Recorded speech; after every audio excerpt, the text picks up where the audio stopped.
মৰমৰ ছাত্ৰ-ছাত্ৰীসকল, মই ইতিমধ্যে তোমালোকৰ আগৰ ভিডিঅ'ত অনুশীলনী R2ৰ 10 নম্বৰ প্ৰশ্নলৈকে আলোচনা কৰিছো। আজি 11 নম্বৰ প্ৰশ্নটো চাও আহাচোন। ইয়াত কৈছে এটা আয়তৰ পৰিসীমা 120 cm আৰু দীঘ 40 cm হলে আয়তটোৰ কালি উলিওৱা। এতিয়া প্ৰশ্নটোৰ সমাধান কৰিবলৈ যাওতে প্ৰথমতে আমাক কি দিয়া আছে হেখিনি লিখি ললো। দিয়া আছে given আয়তটোৰ দীঘক আমি L এৰে বুজাও। L কিমান বুলি দিছে 40 cm আৰু আয়তটোৰ পৰিসীমা দি দিছে 120 cm। তে যেহেতু আয়তটোৰ কালি উলিয়াবলৈ দিছে আৰু কালিৰ সূত্ৰটো জানো আয়তৰ দীঘ পূৰণ প্ৰস্থ। তো ইয়াত অকল দীঘহে দিলে, প্ৰস্থটো দিয়া নাই, গতিকে আমি প্ৰথম প্ৰস্থটো উলিয়াব লাগিব। এতিয়া প্ৰস্থটো কেনেকৈ উলিয়াম চোৱা। আমাক যে আয়তৰ পৰিসীমা দি দিছে 120 cm, তে আয়তৰ পৰিসীমাৰ তলে তলে পৰিসীমাৰ সূত্ৰটো লিখিম, যেটো কি আছিল 2 * দীঘ যোগ প্ৰস্থ L + B, হয়নে? 2 * L + B, L মানে দীঘ, B মানে প্ৰস্থ, ইকুৱেল টু এটোতো দিয়ে দিছে 120 বুলি, হয়নে? এতিয়া নেক্সট L টো আমাক যেহেতু দিয়া আছে, তো L ৰ জায়গাত L ৰ মানটো বহাই দিম 40 + B নাজানো, তো B হিচাপে থাকিব। ঠিক আছে? এতিয়া চোৱা, এই বাওহাতৰ বস্তুখিনি যদি মন কৰা, দুইটো সোৱাই গোটেইখিনিৰ লগত পূৰণ হৈ আছে, হয়নে? গতিকে দুইটো মই এতিয়া প্ৰথম হিফালে লৈ যাম। তো ব্ৰেকেটৰ ভিতৰৰখিনি এফালে থাকিল 40 + B। দুইটো এফালে পূৰণ হৈ আছে, হিফালে নিলে হৰণ হৈ যাব 120/2 হৈ যাব, হয়নে? তেতিয়া হলে 40 + B দুইৰে যদি আমি 120ক কাটাকুটি কৰো, তাৰ মানে হৰণ কৰি দিও, 2 × 6 = 12 আৰু শূন্য থাকিব। তো আমি কি পালো 40 + B = 60। এতিয়া আমাকটো B লাগে প্ৰস্থ, ইকুৱেল টু কি হ'ব 60। 40 টো এফালে সোৱা আগফালে কি চিন আছে প্লাস, হিফালে নিলে মাইনাস হৈ যাব। গতিকে B = কি পাম 60 পা 40 গলে 20 cm। তাৰ মানে আমি আয়তটোৰ প্ৰস্থ পালুগৈ 20 cm। দীঘটোতো দিয়াই আছিল 40 বুলি। এতেকে এতিয়া যেহেতু আমাৰ আয়তটোৰ দীঘ আৰু প্ৰস্থ দুইটাই হাতত আছে, গতিকে আয়তটোৰ কালি উলিয়াব পাৰিম। আয়তটোৰ কালি ইকুৱেল কি হয় ফৰ্মুলা L * B। L টো দিয়া আছিল 40 * B পালুগে আমি 20।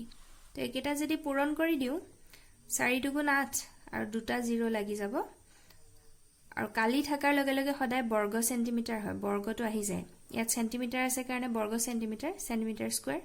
মিটাৰ থাকা হলে বৰ্গ মিটাৰ হলহেতেন। ঠিক আছে? তো আমি আনসাৰ কি পালো 800 বৰ্গ সেন্টিমিটাৰ। তাৰ পিছত 12 নম্বৰ প্ৰশ্নটো চোৱা যাওক। কোঠা এটাৰ এখন বেৰৰ জোখ 4.5 মিটাৰ × 3.6 মিটাৰ আৰু 2 মিটাৰ × 1 মিটাৰ জোখৰ দুৱাৰৰ বাবে বেৰখনৰ কিছু ঠাই এৰি থোৱা আছে। ৰং লগাবৰ বাবে বেৰখনৰ কালিৰ জোখ উলিওৱা। তো আমি প্ৰথম কি কি দিয়া আছে ভালকে চাও। কি কৈছে কোঠা এটাৰ বেৰৰ জোখ দি দিছে 4.5 মিটাৰ × 3.6 মিটাৰ। এটা বেৰ বিলাক আমাৰ আয়ত আকৃতিৰ হয়, হয়নে? তোমাকৰ চাৰিওফালে ৰুমৰ বেৰ চালেই হল, আয়ত আকাৰৰ হয়। যে প্ৰথম যেটো দিছে 4.5 মিটাৰ, হেতু বেৰখনৰ দীঘ দিছে আৰু 3.6 মিটাৰটো দিছে বেৰখনৰ প্ৰস্থ। ঠিক সেইদৰে তাৰ পিছত দুৱাৰৰ জোখটো দি দিছে 2 মিটাৰ × 1 মিটাৰ। তো হেতু আমাৰ দৰজাখনৰ দুৱাৰখনৰ দীঘ আৰু প্ৰস্থ দিয়া আছে। এতিয়া আমাক উলিয়াবলৈ দিছে ৰং কৰিবলৈ বেৰখনৰ কালিৰ জোখ উলিয়াব লাগে। ইয়াত চোৱা মই সৰুকে চিত্ৰ এটা আঁকি দিছো, তেতিয়া বুজি পাবলৈ সহজ হ'ব। ধৰা এইখন আমাৰ ৰং কৰিবলগীয়া বেৰখন। বেৰখন আয়ত আকৃতিৰ বুলি কেনেকৈ গম পালো, যেহেতু দীঘ প্ৰস্থ দুইটা বেলেগ বেলেগ, গতিকে এই ধৰণৰ আয়ত আকৃতিৰ। দীঘটো দি দিছে আমাৰ কিমান 4.5 মিটাৰ, হয়নে? আৰু প্ৰস্থটো কিমান দিয়া আছে 3.6 মিটাৰ। ঠিক আছে? এখন আমাৰ বেৰখন। এতিয়া বেৰখনত দৰজা এখনো আছে, দৰজাখন থাকিব আমাৰ ইয়াত হয়নে এতিয়া দৰজাৰ জোখ দি দিছে 2 মিটাৰ * 1 মিটাৰ তো এই চুটিকণ আমাৰ প্ৰস্থ 1 মিটাৰ আৰু এইকণ দীঘলীয়াকণ কিমান দি দিছে 2 মিটাৰ এতিয়া আমাক কি কৈছে ৰং লগাবৰ বাবে বেৰখনৰ কালি তা বেৰখনত যদি ৰং কৰা যায় এই দৰজাখনত ৰং কৰিব জানো দৰজা নাথাকা জায়গাখিনিতহে ৰং কৰিব হয়নে য'ত দৰজা নাই কমপ্লিট বেৰখন সেইখিনি জায়গাতহে ৰং কৰিব এতিয়া আমি ৰং কৰা জায়গাৰ কালি উলিয়াব লাগে এতিয়া চোৱা যেহেতু আমাক বেৰখনৰ দিশ প্ৰস্থ দিয়া আছে তো দিশ পূৰণ প্ৰস্থ কৰিলে আমি গোটেই বেৰখনৰ কালি পাই যাম হয়নে কিন্তু আমাৰ ৰং গোটেই বেৰখনতটো নকৰে তাৰ পৰা দৰজাখন বাদ যাব গতিকে আমি এই গোটেই বেৰখনৰ কালিৰ পৰা যদি দৰজাখনৰ কালিটো বিয়োগ কৰি দিওঁ তেতিয়াই আমাৰ ৰং কৰা অংশৰ কালি ওলাই পৰিব নহয়নে বাৰু গতিকে আমি এতিয়া সেই ধৰণে আগবাঢ়িম গতিকে চোৱাচোন কি দিয়া আছে আমি লিখি ললো বেৰখনৰ দিশ L দিছে 4.5 মিটাৰ প্ৰস্থ B টো দিছে 3.6 মিটাৰ গতিকে বেৰখনৰ কালি কিমান হ'ব L * B দিশ পূৰণ প্ৰস্থ তো আমি মানবিলাক বহুৱাই দিম 4.5 * 3.6 এতিয়া এইকেইটা পূৰণ কৰিব লাগিব পূৰণটো তোমালকে নিজে কৰিবা আনসাৰ ওলাবগৈ 16.20 বৰ্গ মিটাৰ অৰ্থাৎ মিটাৰ স্কয়াৰ ঠিক সেইদৰে আমি এতিয়া দৰজাখনৰ কালিটো উলিয়াই লম আকৌ আমাৰ দুৱাৰৰ দিশ দিয়া আছে 2 মিটাৰ প্ৰস্থ দিয়া আছে 1 মিটাৰ গতিকে দুৱাৰৰ কালি কেনেকৈ উলিয়াম একে L * B ইয়াত জাস্ট বেৰখনৰ উলিয়াওতেও LB এ ধৰিছিলো খালি মই বেলেগ দেখুৱাবৰ কাৰণে এটাত সৰু হাতৰ LB ধৰিছো আৰু দৰজাখনৰ কাৰণে LB টো ক্যাপিটেল লেটাৰ ধৰিছো যাতে বেলেগ বুলি ধৰিব পৰা যায় ঠিক আছে এনে ফৰ্মুলা একে আয়তৰ কালি উলিওৱাৰ সূত্ৰ হল দিশ পূৰণ প্ৰস্থ গতিকে এতিয়া L ৰ জায়গাত দুৱাৰৰ L2 * প্ৰস্থ হল 1 গতিকে কিমান পাম 2 বৰ্গ মিটাৰ এতিয়া আমাৰ হাতত গোটেই বেৰখনৰ কালিও আছে লগতে দুৱাৰখনৰ কালিও আছে কিন্তু চোৱা চিত্ৰটো পা আমি গম পাও ৰং কৰা অংশটো কেনেকৈ পাম যদি আমি গোটেই বেৰখনৰ পৰা দুৱাৰখন মাইনাস কৰি দিও তেতিয়া আমাৰ ৰং কৰা অংশ বাছি থাকিব নহয়নে বাৰু এটাকে ৰং লগাবলগীয়া বেৰৰ কালি কেনেকৈ পাম গোটেই বেৰখনৰ কালি যেটো পাইছিলো 16.20 তাৰ পৰা দৰজাখনৰ কালিটো বিয়োগ কৰি দিম 2 এতিয়া বিয়োগৰ সুবিধাৰ কাৰণে 2.00 বহুৱাই ল'ব পাৰা তেতিয়া সদায় বিয়োগ কৰিবলৈ ভাল হ'ব এতিয়া চোৱা 0 0 গল 0 থাকিল 2 0 গল 0 পইণ্টৰ তলে তলে পইণ্ট বহিব 6 2 গল 4 আৰু 1 14 বৰ্গ মিটাৰ দশমিক বিলাকৰ পিছত যেহেতু মই এটা ভুল লিখি দিলো 2 0 গল এখিনিত 2 হ'ব লাগিছিল তে আমি কিমান পালো 14.20 বৰ্গ মিটাৰ এটোৱে হল আমাৰ ৰং কৰিবলগীয়া বেৰখনৰ কালি ঠিক আছে নেক্সট 13 নম্বৰ প্ৰশ্নটো চাও আহা ইয়াত কি কৈছে এডাল তাৰেৰে 10 সেন্টিমিটাৰ বাহু বিশিষ্ট বৰ্গ এটি বনোৱা হল যদি তাৰডালেৰে এটা আয়ত বনোৱা হয় যাৰ দিশ 12 সেন্টিমিটাৰ তেন্তে আয়তটোৰ প্ৰস্থ কিমান কোনটো ক্ষেত্ৰত কালি অধিক বৰ্গৰ নে আয়তৰ প্ৰশ্নটো দীঘলীয়া আমি ভাঙি ভাঙি কৰিব লাগিব প্ৰথম কি কৈছে এডাল তাৰৰ সৈতে বৰ্গ এটা বনোৱা হৈছে আৰু বৰ্গটোৰ বাহুৰ জোখ দি দিছে 10 সেন্টিমিটাৰ তাৰ পিছত কৈছে সেই একেডাল তাৰে দিয়ে এটা আয়ত বনাইছে তাৰডাল কিন্তু একে আছে প্ৰথম যিমান দীঘল তাৰ লৈছিলে সেই একে দীঘল তাৰডালে দিয়ে এবাৰ আয়ত বনালে প্ৰথম বৰ্গ বনাইছিল তাৰ পিছত আয়ত বনালে আৰু আয়তটোৰ দিশ দিয়া আছে আয়তটোৰ প্ৰস্থ প্ৰথম উলিয়াবলৈ দিছে তো আহাচোন চাও কেনেকৈ কৰিম এতিয়া এটো যেহেতু আমাক প্ৰশ্নটোত কৈ দিছে একেডাল তাৰেৰে প্ৰথম বৰ্গ আৰু আয়ত পিছত বনোৱা হৈছে গতিকে হিহতৰ পৰিসীমা সমান হ'ব কিহৰ কাৰণে তাৰডালটো বৰ্গটোৰ চাৰিওফালেহে থাকে বৰ্গটো বনাওতে তাৰডাল পকাই পেলাই বনাব এই ধৰণে বৰ্গ হয়নে তো বৰ্গটোৰ চাৰিওফালে তাৰডাল থাকিব ঠিক সেইদৰে সেই একেডাল তাৰে দিয়ে যদি আয়ত এটা বনায় তো আয়তটোৰ চাৰিওফালেহে তাৰডাল থাকিব তাৰ ভিতৰত তাৰ থাকিব জানো নাথাকে নহয় চাৰিওফাল তাৰ মানে পৰিসীমা দুইটাৰে ক্ষেত্ৰত যেহেতু একে তাৰে ব্যৱহাৰ কৰিছে চাৰিওফালটো আৱৰিবলৈ সমান জোখ গতিকে পৰিসীমাটো সমান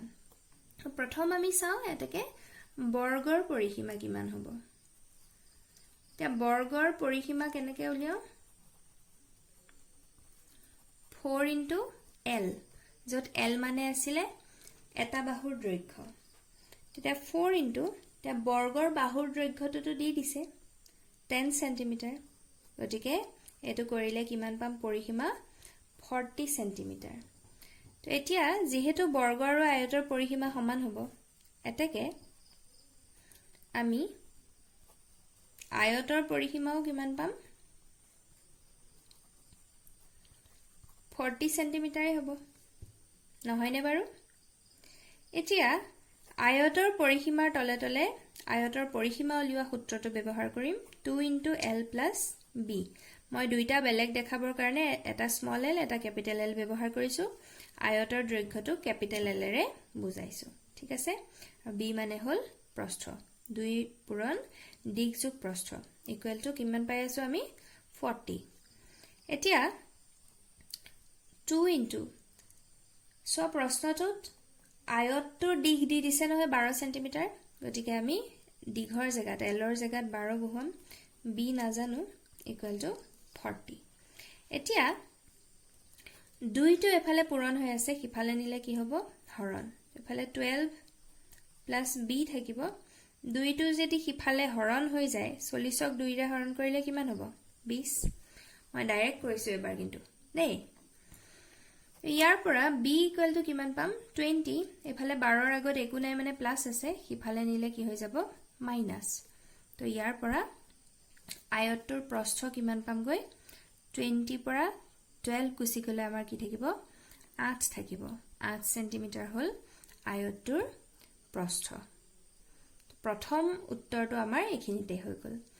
তাৰ পিছত খুদিছে কোনটো ক্ষেত্ৰৰ কালি অধিক বৰ্গৰ নে আয়তৰ বৰ্গৰ কালি বেছি নে আয়তৰ কালি বেছি জানিবলৈ হলে দুইটাৰে কালি উলিয়াই চাব লাগিব এতিয়া প্ৰথম বৰ্গৰ কালি উলিয়াই চাও বৰ্গৰ কালি সূত্ৰটো আছিল L স্কয়াৰ L মানে বৰ্গৰ এটা বাহুৰ দৈৰ্ঘ্য যেটো আমাক দি দিছিলে 10 গতিকে 10 স্কয়াৰ কৰিলে কিমান পাম 100 বৰ্গ সেন্টিমিটাৰ অৰ্থাৎ সেন্টিমিটাৰ স্কয়াৰ ঠিক সেই ধৰণে তাৰ পিছত যদি আমি আয়তৰ কালি উলিয়াই চাও আয়তৰ কালি কি হয় দিশ পূৰণ প্ৰস্থ মই ক্যাপিটেল ধৰিছিলো কাৰণে ক্যাপিটেল লিখিছো তো এতিয়া আয়তৰ দিশটো দিয়া আছিল 12 আৰু প্ৰস্থ পালুগে আমি 8 গতিকে এতিয়া আয়তৰ কালি কিমান পামগে 96 বৰ্গ সেন্টিমিটাৰ এতিয়া আমাৰ কোনটো বেছি উলাল বাৰু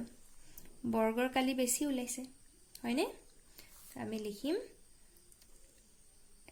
এটাকে বৰ্গৰ কালি বেছি বুজি পাইছা নিশ্চয় তাৰ পিছত 14 নম্বৰ প্ৰশ্নটো চোৱা কি দিছে ইয়াত কৈছে কাখৰ চিত্ৰত ABCD এটা সমান্তৰিক AB আৰু BC ৰ জোখ ক্ৰমে 6 সেন্টিমিটাৰ আৰু 4 সেন্টিমিটাৰ AD ভূমি সাপেক্ষে উচ্চতা BF ৰ জোখ 4.9 সেন্টিমিটাৰ হলে AB ভূমি সাপেক্ষে উচ্চতা DE ৰ জোখ উলিওৱা ভালকে মন দিয়া ইয়াত কি কৈছে ABCD এটো এটা সমান্তৰিক হয়নে আৰু ইয়াত AB আৰু BC ৰ জোখ দি দিছে AB বাহুটোৰ জোখ দি দিছে কিমান 6 সেন্টিমিটাৰ আৰু BC বাহুটোৰ জোখ দি দিছে 4 সেন্টিমিটাৰ ঠিক আছে আৰু কি কৈছে AD ভূমি সাপেক্ষে AD ডালক যদি আমি ভূমি বুলি ধৰো সেই সাপেক্ষে উচ্চতাটো কিহে বুজাইছে BF এ বুজাই আছে উচ্চতাটো হয়নে কাৰণ AD ৰ ওপৰত BF ডাল লম্ব হৈ আছে লম্বটোৱে আমাৰ উচ্চতা বুজায় তো AD ভূমি হিচাপে ধৰোতে সমান্তৰিকটোৰ উচ্চতা কিহে দি আছে BF এ দি আছে তো সেই BF ৰ জোখটো দি দিছে 4.9 সেন্টিমিটাৰ তেতিয়া হলে কি কৈছে AB ভূমি সাপেক্ষে আগতে AD ভূমি হিচাপে ধৰিছিলে এবাৰ কি কৈছে যদি AB ভূমি হিচাপে ধৰা হয় তেতিয়াহলে উচ্চতাটো কিহে বুজাব AB ওপৰত যেডাল লম্ব হৈ আছে অৰ্থাৎ DE এ উচ্চতা বুজাব তো সেই DE ৰ জোখটো কিমান হ'ব সুধিছে যেহেতু সমান্তৰিক একেটাই সমান্তৰিকটো কালিও একে নহব জানো হয়নে সমান্তৰিকটো কালি একে হ'ব গতিকে এতিয়া চোৱা সমান্তৰিকৰ কালি উলোৱাৰ সূত্ৰটো আমি মনত পেলাব লাগিব সমান্তৰিকৰ কালি উলোৱাৰ সূত্ৰটো আছিল ভূমি পূৰণ উচ্চতা তো প্ৰথম আমাৰ ভূমি ধৰা হৈছে AD তে যদিও AD ৰ জোখ ডাইৰেক্ট দিয়া নাই কিন্তু BC ডালটো দি দিছে 4 সেন্টিমিটাৰ বুলি আৰু সমান্তৰিকৰ বিপৰীত বাহুবোৰ সদায় সমান জোখৰ হয় গতিকে BC 4 হোৱাৰ লগে লগে AD ও 4 সেন্টিমিটাৰ হ'ব হয়নে ঠিক তেনেকে AB আৰু CD একে হ'ব ইয়াত বাৰু AB এ লাগে হেতু দিয়ে দিছে 6 সেন্টিমিটাৰ দিয়া আছে হয়নে তে সোয়া তোমালকৰ বুজাৰ সুবিধাৰ কাৰণে মই সমান্তৰিকটো দুটা ভাগত আকি দিছো প্ৰথমতে মনত পেলোৱা সমান্তৰিকৰ কালি কি হয় ভূমি পূৰণ উচ্চতা ঠিক আছে তো এতিয়া সোয়া প্ৰথম সমান্তৰিকটো সিধাকে আকিলো ইয়াত AB ডাল ভূমি হিচাপে আছে আৰু তাৰ ওপৰত উচ্চতা হল DE সৰি এটো DE হ'ব লাগিছিল AB ডাল ভূমি হিচাপে আছে গতিকে ইয়াৰ ওপৰত লম্ব জিডাল DE ডাল লম্ব হৈ আছে তো হেডাল হল আমাৰ উচ্চতা হয়নে তো এই হিচাপত আমাক কি দিয়া আছে চাও AB ডাল দিয়া আছে নহয় AB ডালৰ মান কিমান দি দিছে আমাৰ 6 সেন্টিমিটাৰ বুলি দি দিছে হয়নে তাৰ পিছত হে একেটা সমান্তৰিকে যদি মই ঘুৰাই পেলাই চাও তোমালকে কিতাপখন ঘুৰাই দিলে হল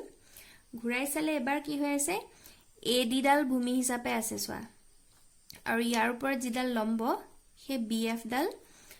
আমাৰ গুটে সমান্তৰিকটো এবাৰ উচ্চতা বুজাব হয়নে জাস্ট সমান্তৰিকটো ঘুৰাই আকা হৈছে আৰু মই দুভাগত আকি দিছো তোমালকৰ বুজাৰ সুবিধাৰ কাৰণে আৰু এই ক্ষেত্ৰত আমাক কি দিয়া আছে আমাক BC দিয়া আছিল 4 সেন্টিমিটাৰ BC ডাল 4 হোৱাৰ লগে লগে এই AD ডালু সমান নহব জানো যেহেতু সমান্তৰিকৰ বিপৰীত বাহুবোৰ সমান গতিকে AD ডালৰ জোখ হ'ব 4 সেন্টিমিটাৰ আৰু এইবাৰ লম্ব BF অৰ্থাৎ উচ্চতা ডাল হেডালৰ জোখু দি দিছে 4.9 সেন্টিমিটাৰ হয়নে তো এটা যেহেতু একেটাই সমান্তৰিক ই একেখিনি জায়গায় আগুৰি আছে এইখিনি যিমান জায়গা আগুৰি আছে ইয়াতো একেখিনি জায়গায় আগুৰি আছে খালি আমি কি কৰি দিছো এটা পথালিকে আছে সমান্তৰিক আৰু এটো থিয়কে আছে তো যেহেতু একেটাই সমান্তৰিক ইহতৰ কি হ'ব কালি সমান হ'ব হয়নে তো এতিয়া সোয়া এই ক্ষেত্ৰত প্ৰথম চিত্ৰটো হিচাপত সমান্তৰিকটোৰ কালি কেনেকৈ উলিয়াব পাৰি ভূমি পূৰণ উচ্চতা তো ইয়াত ভূমি হল AB পূৰণ উচ্চতা কিমান DE হয়নে আৰু উল্টাকে লওতে এবাৰ ভূমি কি হৈছে AD ইনটু উচ্চতা কিমান BF হয়নে যেহেতু কালি সমান এই দুইটা সমান নহবনে আৰু সমান কৰি দিলে আমাৰ উলিয়াবলগীয়া আনসাৰটো উলাই যাব ঠিক আছে দেখছোৱা প্ৰশ্নমতে কি হ'ব দুইটাৰে যেহেতু কালি সমান কি হ'ব AB into DE equal to AD into BF হ'ব হয়নে তো এটা আমি জি জানো বহাই দিম AB ৰ মান জানো 6 DE আমাক উলিয়াবলৈ দিছে হেতু না জানো equal to AD ডাল আমি জানিলো 4 আৰু BF ডাল দিছে 4.9 হয়নে তো আমি জানা কিটাৰ ভ্যালু পুট কৰি দিলো এটো সলভ কৰিলে আমাৰ নাজানাটো উলাই যাব এটা D যেহেতু নাজানো ইয়াক বাওহাতে ৰাখি দিলো 6 টো D লগত পূৰণ হৈ আছে হিফালে নিলে কি হৈ যাব হৰণ হৈ যাব এটো মই পিছত পূৰণ কৰিম বাৰু পূৰণ নকৰাকে ৰাখিলে কাটাকুটি কৰিবলৈ সুবিধা 6 টো কি কৰিলো এফালে আনুতে হৰণ হৈ গল তেছ 2 ৰে 4 ক দুবাৰ যায় 2 ৰে 6 ক 3 বাৰ যায় হয়নে তে আৰুটো কাটাকুটি যাবনে বাৰু আৰু কাটাকুটি নাযায় গতিকে DE ইকুৱেল টু ওপৰত 2 আৰু 4.9 পূৰণ হ'ব 9 দুগুণ 18 8 1 উকলিল 4 দুগুণ 8 কে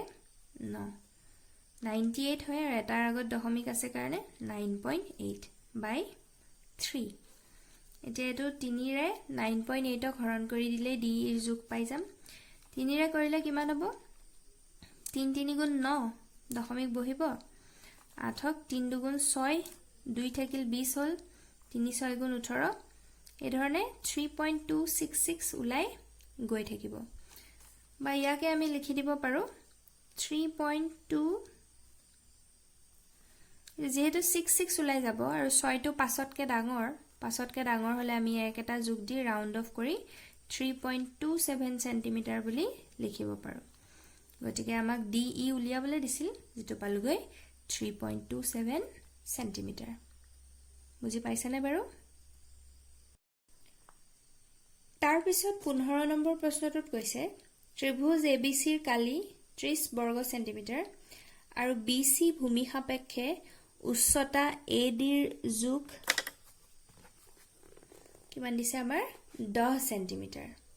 উচ্চতা AD 10 সেন্টিমিটাৰ হলে BC ৰ যোগ উলিয়াবলৈ দিছে